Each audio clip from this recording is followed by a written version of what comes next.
ഏവർക്കും ക്രിസ്തു പഴയ നിയമത്തിൽ എന്ന പോഡ്കാസ്റ്റിലേക്ക് സ്വാഗതം. ഇസ്രായേല്യരെ മിസ്രയീമിൽ നിന്നും വിടുവിക്കുവാൻ ദൈവം ഫറവോനും മിസ്രയീമിനും മേൽ 10 ബാധകൾ അയച്ചതായി നാം പുറപ്പാട് പുസ്തകത്തിൽ വായിക്കുന്നു. ഈ ബാധകളിൽ അവസാനത്തെ ബാധയായ മിസ്രയീമ്യരുടെ ആദ്യജാതരുടെ സംഹരണമാണ് നമ്മുടെ വിഷയം. ഈ സംഭവം എങ്ങനെ ക്രിസ്തുവുമായി ബന്ധപ്പെട്ടു കിടക്കുന്നു എന്നതാണ് നാം വിശകലനം ചെയ്യുന്നത്. അപ്പോസ്തല പ്രവൃത്തികളിലെ 17-ാം അധ്യായത്തിന്റെ 10-11 വചനങ്ങൾ വായിച്ച് നമുക്ക് തുടങ്ങാം.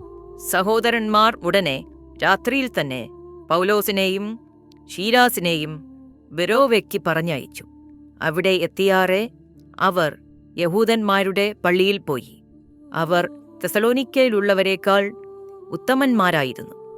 അവർ വചനം പൂർണ്ണ ജാഗ്രതയോടെ കൈക്കൊണ്ടതല്ലാതെ അത് അങ്ങനെ തന്നെയോ എന്ന് ദിനം പ്രതി തിരുവെഴുത്തുകളെ പരിശോധിച്ചു പോന്നു. ഈ പോഡ്കാസ്റ്റുകൾ കേൾക്കുകയും കാണുകയും ചെയ്യുന്നവർ ബെരോവായിലെ വിശ്വാസികൾ ചെയ്ത പോലെ വേദപുസ്തകം പരിശോധിച്ച് ഉറപ്പുവരുത്തുവാൻ ശ്രമിക്കുക. നമ്മുടെ പൊതുവായ ധാരണ ദൈവജനത്തെ വർഷങ്ങളോളം അടിമകളാക്കി വച്ചിരുന്ന ഫറവോനെയും മിസ്രയീമിനെയും നശിപ്പിക്കുവാൻ വേണ്ടി മാത്രം കർത്താവിന് ഒരു സംഹാരദൂതനുണ്ടെന്നും ഈ ദൂതനെയാണ് മിസ്രയീമിലെ സകല ആദ്യജാതന്മാരെ സംഹരിക്കുവാൻ കർത്താവ് ഉപയോഗിച്ചു എന്നുമാണ്. പുറപ്പാട് പുസ്തകത്തിൽ സംഹാരത്തിന്റെ ചുമതല വഹിച്ച ഈ സംഹാരകനെ നാം സംഹാരദൂതൻ എന്ന ഓമന പേരിൽ വിളിക്കുന്നു. ഹെബ്രായ ഭാഷയിലും ഗ്രീക്ക് ഭാഷയിലും ഈ സംഹാരകനെ ഡിസ്ട്രോയർ എന്നാണ് രേഖപ്പെടുത്തിയിട്ടുള്ളത്. മലക് എന്ന ദൂതൻ എന്നർത്ഥം വരുന്ന പദം ഡിസ്ട്രോയർ എന്ന വാക്കിനോട് ചേർത്തിട്ടില്ല. എന്നാൽ ചില വിവർത്തനങ്ങളിൽ ദൂതൻ എന്ന പദം അലങ്കാരത്തിന് വേണ്ടി ഉപയോഗിച്ചിരിക്കുന്നതായി കാണുവാൻ കഴിയും. ഉദാഹരണത്തിന് കത്തോലിക്ക വേദപുസ്തകത്തിൽ സംഹാരദൂതനെന്നും പ്രൊട്ടസ്റ്റന്റ് വേദപുസ്തകത്തിൽ സംഹാരകൻ എന്ന് മാത്രമേ രേഖപ്പെടുത്തിയിട്ടുള്ളൂ. ഇതിനർത്ഥം സംഹാരദൂതൻ എന്നത് എപ്പോഴോ തെറ്റായി വിവർത്തനം ചെയ്യപ്പെട്ടു എന്ന് വേണം കരുതുവാൻ. എബ്രായ ലേഖനകർത്താവും സംഹാരകൻ എന്ന് മാത്രമേ എഴുതിയിട്ടുള്ളൂ. എബ്രായർ 11:28 വായിക്കാം. വിശ്വാസത്താൽ അവൻ കടിഞ്ഞൂലുകളുടെ സംഹാരകൻ അവരെ തൊടാതിരിപ്പാൻ പെസഹയും ചോരത്തളിയും ആചരിച്ചു. എന്നാൽ ഇതേ വചനം കത്തോലിക്ക വേദപുസ്തകത്തിൽ ഈ സംഹാരകനെ ആദ്യജാതന്മാരെ കൊല്ലുന്നവൻ എന്നു മാത്രമേ രേഖപ്പെടുത്തിയിട്ടുള്ളൂ. വിവർത്തനങ്ങളും പരിഭാഷകളും ഇങ്ങനെയൊക്കെയാണെങ്കിലും ക്രിസ്തീയ ഗോളത്തിൽ ഈ സംഹാരകൻ അറിയപ്പെടുന്നത് സംഹാരദൂതൻ എന്നു തന്നെയാണ്. ഈ സംഹാരകന്റെ പ്രശസ്തമായ സന്ദർശനം പുറപ്പാട് പുസ്തകത്തിൽ നിന്നും വായിക്കാം. പുറപ്പാട് പുസ്തകം 12-ാം അധ്യായത്തിന്റെ 21 മുതൽ 23 വരെയുള്ള വാക്യങ്ങൾ. അനന്തരം മോശെ ഇസ്രായേൽ മൂപ്പന്മാരെ ഒക്കെയും വിളിച്ച് അവരോട് പറഞ്ഞത്, നിങ്ങൾ നിങ്ങളുടെ കുടുംബങ്ങൾക്ക് ഒത്തവണ്ണം ഓരോ ആട്ടിൻകുട്ടിയെ തിരഞ്ഞെടുത്ത് പെസഹയെ അറുപ്പിൻ. ഈസോപ്പ് ചെടിയുടെ ഒരു കെട്ടെടുത്ത് കിണ്ണത്തിലുള്ള രക്തത്തിൽ മുക്കി കുറമ്പടിമേലും കട്ടളക്കാൽ രണ്ടിന്മേലും തേക്കേണം. യഹോവ മിസ്രയീമ്യരെ ദണ്ഡിപ്പിക്കേണ്ടതിന് കടന്നുവരും. എന്നാൽ കുറുമ്പടിമേലും കട്ടളക്കാൽ രണ്ടിന്മേലും രക്തം കാണുമ്പോൾ യഹോവ വാതിൽ ഒഴിഞ്ഞ് കടന്നുപോകും. നിങ്ങളുടെ വീടുകളിൽ നിങ്ങളെ ദണ്ഡിപ്പിക്കേണ്ടതിന് സംഹാരകൻ വരുവാൻ സമ്മതിക്കയുമില്ല. ദൈവം 10 ബാധകൾ മിസ്രയീമിനുമേൽ അയച്ചെങ്കിലും അവസാന ബാധയ്ക്ക് ഒരു പ്രത്യേക പ്രാധാന്യമുണ്ടായിരുന്നു. 10ാമത്തെ ബാധ മിസ്രയീമിലെ സകല ആദ്യജാതന്മാരുടെ നാശത്തിന് കാരണമായെങ്കിലും ഈ സംഭവം നമ്മുടെ രക്ഷയിലേക്കായിരുന്നു വിരൽ ചൂണ്ടപ്പെട്ടിരുന്നതെന്ന് നമുക്കെത്ര പേർക്കറിയാം. മിസ്രയീം ദേശത്തുള്ള ആദ്യജാതരെ ദൈവം സംഹരിച്ചെങ്കിലും ഇസ്രായേലിന്റെ ആദ്യജാതന്മാരുടെ രക്ഷയും ഈ സംഭവത്തിൽ അടങ്ങിയിരിക്കുന്നു എന്നത് നാം മറന്നുപോകുന്നു. അവരിൽ ആർക്കും മരിക്കേണ്ടി വന്നില്ല എന്നത് ഒരു അത്ഭുതം തന്നെയാണ്. നാം ഇവിടെ വിശകലനം ചെയ്യുന്നത് ഇസ്രായേൽ മക്കളുടെ പുറപ്പാടിലെ ഈ സംഭവം ക്രിസ്തുവിലേക്ക് എങ്ങനെ വിരൽ ചൂണ്ടുന്നുവെന്നുള്ളതാണ്. ഇവിടെ കുഞ്ഞാടിന്റെ രക്തം കൊണ്ട് കട്ടളക്കാലിൽ അടയാളപ്പെടുത്തിയ വീടുകളിലെ ആദ്യജാതർ നാശഹേതുവായില്ല. അവർ ന്യായവിധിയിൽ നിന്നും ഒഴിവാക്കപ്പെട്ടു. പുതിയ നിയമഭാഷയിൽ പറഞ്ഞാൽ കുഞ്ഞാടിന്റെ രക്തത്താൽ അവർ രക്ഷിക്കപ്പെട്ടു. ഹെബ്രായ ഭാഷയിൽ ഈ ദിവസത്തിന് അഥവാ ഈ സംഭവത്തിന് പെസഹ എന്നാണ് അറിയപ്പെടുന്നത്. ഇതിൽ നിന്നാണ് പെസഹ എന്ന പദം രൂപപ്പെട്ടത്. പെസഹ ദിനത്തിന് ഏറ്റവും അനുയോജ്യമായ പദം നൽകിയിരിക്കുന്നത് ഇംഗ്ലീഷുകാരാണെന്ന് ഞാൻ വിശ്വസിക്കും. കുഞ്ഞാടിൻ്റെ രക്തം കട്ടളക്കാലിൽ കാണുമ്പോൾ സംഹാരകൻ അവരെ തൊടാതെ കടന്നു പോകുന്നു എന്നർത്ഥമുള്ള പാസ് ഓവർ എന്ന പേരാണ് നൽകപ്പെട്ടിരിക്കുന്നത്. കട്ടളക്കാലിൽ പുരട്ടിയ രക്തം കുഞ്ഞാടിൻ്റേതാണെന്ന് നാം വചനത്തിൽ വായിക്കുകയുണ്ടായി. ഇനി പുതിയ നിയമത്തിലെ കുഞ്ഞാട് ആരാണെന്ന് സ്നാപക യോഹന്നാന്റെ വാക്കുകളിൽ കൂടി വായിക്കാം.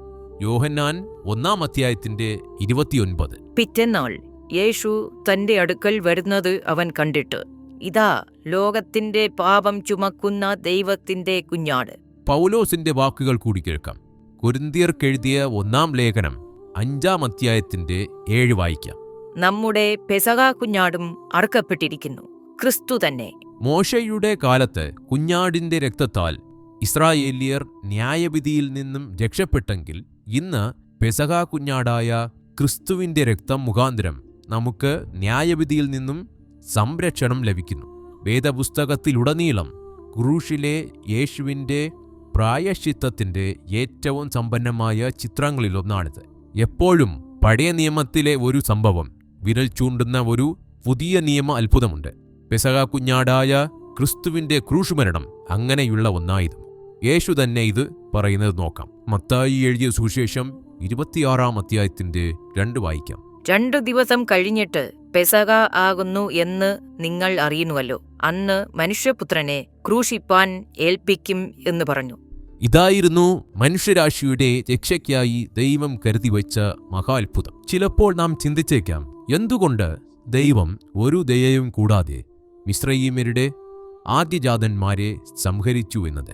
അടിമവേലയിൽ കഷ്ടപ്പെടുന്ന തന്റെ ജനത്തെ രക്ഷിക്കുവാൻ വേണ്ടിയാണ് ദൈവം മിസ്രയീമ്യരുടെ മേൽ ബാധകളൊക്കെ അയച്ചെങ്കിലും ഈ സംഭവങ്ങൾക്ക് പിന്നിൽ മറ്റൊരു കാരണം കൂടി ഉണ്ടായിരുന്നുവെന്ന് നാം മറന്നുപോകുന്നു. പുറപ്പാട് പുസ്തകം 1-ാം അധ്യായത്തിന്റെ 22 വായിക്കാം. പിന്നെ ഫറവോൻ തന്റെ സകല ജനത്തോടും ജനിക്കുന്ന ഏത് ആൺകുട്ടിയെയും നദിയിൽ ഇട്ടുകളയണമെന്നും ഏത് പെൺകുട്ടിയെയും ജീവനോടെ രക്ഷിക്കണമെന്നും കൽപ്പിച്ചു. ആരാണ് ജീവിക്കേണ്ടതെന്നും ആരാണ് മരിക്കേണ്ടതെന്നും തീരുമാനിക്കുന്ന ഒരു വ്യാജ ദൈവമായി ഫറവോൻ പ്രവർത്തിക്കുന്നു. രക്ഷപ്പെടാൻ യാതൊരു മാർഗവുമില്ലാതെ, യാതൊരു സംരക്ഷണവുമില്ലാതെ, യാതൊരു ദയവും അറിയിക്കാതെ യഹൂദരിൽ ജനിച്ച ആൺകുട്ടികൾ കൊല്ലപ്പെട്ടു. ഫറവോൻ നിരപരാധികളായ കുഞ്ഞുങ്ങളെ നൈൽ നദിയിൽ എറിഞ്ഞു കൊന്നതിന്റെ വില ഇപ്പോൾ അവർ നേരിടുന്നുവെന്ന് മാത്രം. അന്ന് ഞാങ്ങണപ്പെട്ടകത്തിൽ കൂടി രക്ഷപ്പെട്ട മോശയുടെ കാലത്തിൽ തന്നെ സംഹാരകൻ പ്രത്യക്ഷപ്പെട്ടതിൽ അത്ഭുതപ്പെടാനില്ല. എങ്കിലും ദൈവം മിസ്രയീമ്യരോട് കരുണ കാണിച്ചു. ഫറവോൻ യഹൂദരിൽ പിറന്ന എല്ലാ ആൺകുട്ടികളെയും സംഹരിച്ചെങ്കിൽ സംഹാരകൻ മിസ്രയീമ്യരുടെ ആദ്യജാതന്മാരെ മാത്രമേ സംഹരിച്ചുള്ളൂ. ആദ്യജാതൻ കൊല്ലപ്പെട്ടപ്പോൾ മറ്റുള്ളവർ രക്ഷപ്പെട്ടു. ആദ്യജാതനായ യേശു കൊല്ലപ്പെട്ടതിനാൽ നാം ഇന്നും ജീവിക്കുന്നു. മാത്രമല്ല, രക്ഷപ്പെടാൻ ദൈവം മുന്നറിയിപ്പും ഒരു വഴിയും നൽകിയിട്ടാണ് ദൈവം സംഹാരകനെ അയച്ചത്. വേദപുസ്തകത്തിലുടനീളം ന്യായവിധിക്ക് മുമ്പ് ദൈവം എപ്പോഴും മുന്നറിയിപ്പ് നൽകുന്നതായി കാണുവാൻ കഴിയും. യഹൂദർ ദൈവത്തെ അനുസരിച്ചു, അവർ രക്ഷിക്കപ്പെട്ടു.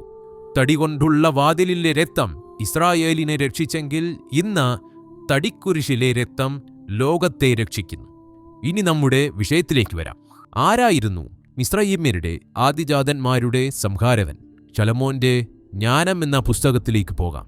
ജ്ഞാനം 18-ാം അധ്യായത്തിന്റെ 13 മുതൽ 16 വരെയുള്ള വാക്യങ്ങൾ വായിക്കാം. തങ്ങളുടെ മന്ത്രവാദം കൊണ്ട് ഒന്നും വിശ്വസിക്കാതിരുന്ന അവർ തങ്ങളുടെ ആദ്യജാതരുടെ നാശം കണ്ടപ്പോൾ അങ്ങയുടെ ജനത്തെ ദൈവസൂതരെന്ന് സമ്മതിച്ചു. സർവത്ര പ്രശാന്തമൂകത വ്യാപിച്ചപ്പോൾ അർദ്ധരാത്രിയായപ്പോൾ അങ്ങയുടെ ആജ്ഞയുടെ മൂർച്ചയുള്ള കൺകം ധരിച്ച ധീരയോദ്ധാവ് അങ്ങയുടെ സർവശക്തമായ വചനം സ്വർഗസിംഹാസനത്തിൽ നിന്ന് ആ ശാപഗ്രസ്തമായ രാജ്യത്തിന്റെ മധ്യേ വന്ന് അവൻ ഭൂമിയിൽ കാലുറപ്പിച്ച് സ്വർഗത്തോളം ഉയർന്നുനിന്ന് എല്ലാത്തിനെയും മൃത്യുവാൽ നിറച്ചു. ഇവിടെ പറയുന്ന ധീരയോദ്ധാവിനെയാണ് യോശുവ ഊരിപ്പിടിച്ച വാളുമായി യോശുവയുടെ പുസ്തകത്തിലെ 5-ാം അധ്യായത്തിൽ നാം കാണുന്നത്. ഈ യോദ്ധാവ് ക്രിസ്തു ആയിരുന്നുവെന്ന് നാം യഹോവയുടെ ദൂതൻ എന്ന പോഡ്കാസ്റ്റിൽ കണ്ടതാണ്. ജ്ഞാനം 16-ാം വാക്യത്തിൽ പറയുന്ന ദൈവത്തിന്റെ സർവശക്തമായ വചനം ക്രിസ്തുവാണെന്ന് വെളിപ്പാട് പുസ്തകം വെളിപ്പെടുത്തുന്നു. വെളിപ്പാട് പുസ്തകത്തിന്റെ 19-ാം അധ്യായത്തിൽ 13 വായിക്കാം. അവൻ രക്തം തളിച്ച ഉടുപ്പ് ധരിച്ചിരിക്കുന്നു. അവന് ദൈവവചനം എന്ന് പേർ പറയുന്നു. അതായത് നാം വായിച്ച വചനപ്രകാരം ഇസ്രായേല്യരെ മോചിപ്പിക്കുവാനും മിസ്രയീമ്യരെ സംഹരിക്കുവാനും ദൈവം അയച്ചത് ക്രിസ്തുവിനെയായിരുന്നു. ഈ വചനങ്ങളിൽ കൂടി സംഹാരകൻ യേശുക്രിസ്തു ആണെന്ന് തെളിഞ്ഞതിനാൽ നമുക്ക് മുമ്പിൽ വലിയൊരു ചോദ്യചിഹ്നം ഉയരുന്നു. എങ്ങനെ യേശുക്രിസ്തു ഒരേ സമയം മിസ്രയീമിന് സംഹാരകനും യേശുക്രിസ്തുവിന്റെ നിഴലായ കുഞ്ഞാടിന്റെ രക്തം മുഖാന്തിരം ഇസ്രായേല്യർക്ക് രക്ഷകനുമായി? എങ്ങനെ യേശുക്രിസ്തു ഒരേ സമയം ന്യായാധിപനും പകരക്കാരനുമായി? ഇവിടെ യേശു ഒരേ സമയം 2 ദൗത്യങ്ങൾ നിർവഹിക്കുന്നതായി കാണുവാൻ കഴിയും. ഒന്നാമത്തെ ദൗത്യം, ദൈവമെന്ന നിലയിൽ ക്രിസ്തുവിന് ന്യായം വിധിക്കാൻ അധികാരമുണ്ട്. യോഹന്നാൻ 5-ാം അധ്യായത്തിന്റെ 22 വായിക്കാം. എല്ലാവരും പിതാവിനെ ബഹുമാനിക്കുന്നതുപോലെ പുത്രനെയും ബഹുമാനിക്കേണ്ടതിന് പിതാവ് ആരെയും ന്യായം വിധിക്കാതെ ന്യായവിധിയെല്ലാം പുത്രന് കൊടുത്തിരിക്കുന്നു. രണ്ടാമത്തെ ദൗത്യം, പെസഹ കുഞ്ഞാടിനെ പോലെ യേശു സ്വയം ന്യായവിധി വഹിക്കുന്നു. യെശയ്യാ 53-ാം അധ്യായത്തിന്റെ 6 വായിക്കാം. യഹോവ നമ്മുടെ എല്ലാവരുടെയും അകൃത്യം അവന്റെ മേൽ ചുമത്തി. മിസ്രയീമ്യർക്ക് കുഞ്ഞാടിന്റെ രക്തത്തിന്റെ അഭാവം കാരണം ന്യായവിധി അവരുടെ മേൽ വരുവാനിടയായി. എന്നാൽ ഇസ്രായേല്യർ കുഞ്ഞാടിന്റെ രക്തം കട്ടളക്കാലിൽ തളിച്ചതിനാൽ ന്യായവിധി അവരെ ബാധിച്ചില്ല. എന്നാൽ കാൽവരിയിൽ ന്യായവിധി യേശു സ്വയം ഏറ്റെടുത്തതിനാൽ അവനിൽ വിശ്വസിക്കുന്ന ആർക്കും ഇനി ശിക്ഷാവിധിയിൽ കൂടി കടന്നു പോകേണ്ടി വരില്ല. പൗലോസ് പറഞ്ഞത് വായിക്കാം. റോമർക്കെഴുതിയ ലേഖനത്തിന്റെ 8-ാം അധ്യായത്തിന്റെ 1 വായിക്കാം. അതുകൊണ്ട് ഇപ്പോൾ ക്രിസ്തു യേശുവിലുള്ളവർക്ക് ഒരു ശിക്ഷാവിധിയും ഇല്ല. പുറപ്പാട് പുസ്തകത്തിൽ ന്യായവിധിക്കും അഥവാ മരണത്തിനും ജനങ്ങൾക്കുമിടയിൽ കുഞ്ഞാട് നിലനിന്നതുപോലെ പുതിയ നിയമത്തിൽ ന്യായവിധിക്കും ജനങ്ങൾക്കുമിടയിൽ ദൈവത്തിന്റെ കുഞ്ഞാടായ യേശു നിൽക്കുന്നു. ഇതിനാലാണ് പുതിയ നിയമം പഠിപ്പിക്കുന്നത് യേശുവാണ് നമ്മുടെ ഏക മധ്യസ്ഥനെന്ന്. 1 തിമോഥെയോസ് 2-ാം അധ്യായത്തിന്റെ 5 വായിക്കാം. ദൈവം ഒരുവനല്ലോ, ദൈവത്തിനും മനുഷ്യർക്കും മധ്യസ്ഥനും ഒരുവൻ, എല്ലാവർക്കും വേണ്ടി മറുവിലയായി തന്നെത്താൻ കൊടുത്ത മനുഷ്യനായ ക്രിസ്തു യേശു തന്നെ. നമ്മുടെ പെസഹ കുഞ്ഞാടായ ക്രിസ്തു അർക്കപ്പെട്ടു കഴിഞ്ഞതിനാൽ ക്രിസ്തുവിൽ വിശ്വസിക്കുന്നവർക്ക് ഇനി ശിക്ഷാവിധിയില്ല. പൗലോസ് കൊരിന്ത്യർക്കെഴുതിയ 1-ാം ലേഖനത്തിന്റെ 5-7 പറയുന്ന പോലെ നമ്മുടെ പെസഹ കുഞ്ഞാട് അർക്കപ്പെട്ടിരിക്കുന്നു. ഈ പെസഹ കുഞ്ഞാടിനെയാണ് വെളിപ്പാട് പുസ്തകത്തിൽ യോഹന്നാൻ ദർശിച്ചതും. വെളിപ്പാട് പുസ്തകം 5-ാം അധ്യായത്തിന്റെ 6 വായിക്കാം. ഞാൻ സിംഹാസനത്തിന്റെയും 4 ജീവികളുടെയും നടുവിലും മൂപ്പന്മാരുടെ മധ്യത്തിലും ഒരു കുഞ്ഞാട് അറുക്കപ്പെട്ടതുപോലെ നിൽക്കുന്നത് കണ്ടു. ഇന്നും യേശു നിൽക്കുന്നു. ആർക്ക് വേണമെങ്കിലും സ്വീകരിക്കാം. 2 കള്ളന്മാർ കാൽവരിയിലേക്ക് ഒന്നിച്ചു പോയെങ്കിലും കാൽവരിയിൽ നിന്നുള്ള അവരുടെ യാത്ര വ്യത്യസ്തമായിരുന്നു. ഇവർ ക്രൂശിന്റെ ചുവട്ടിൽ നിന്ന് 2 ദിശകളിലേക്ക് യാത്രയായി. ഒരുവൻ യേശുവിനെ നിന്ദിച്ചപ്പോൾ മറ്റൊരുവൻ യേശുവിനെ രക്ഷകനും രാജാവുമായി അംഗീകരിച്ച് പറുദീസയിലേക്ക് പോയി. കുഞ്ഞാടിന്റെ രക്തത്താലുള്ള ആദ്യ ഫലമാകാൻ ആ കള്ളനു സാധിച്ചു. കള്ളന്റെ മാതൃക നമുക്കും പിന്തുടരാം.